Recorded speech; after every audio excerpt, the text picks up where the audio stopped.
стройке. Сегодня мастер-ломастер Альберт занимается бассейном. Что же он делает, сейчас мы узнаем. С вами корреспондент Башкирская домохозяйка.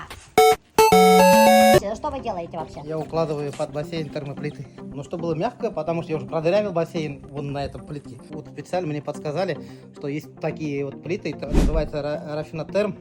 Он идет как на кровлю, на фасад, все делается. Оказывается, под бассейн нужно класть вот такие вот термоплиты. Какая гладкая поверхность. Прикиньте, на пол можно стелить. Вообще никакой проще.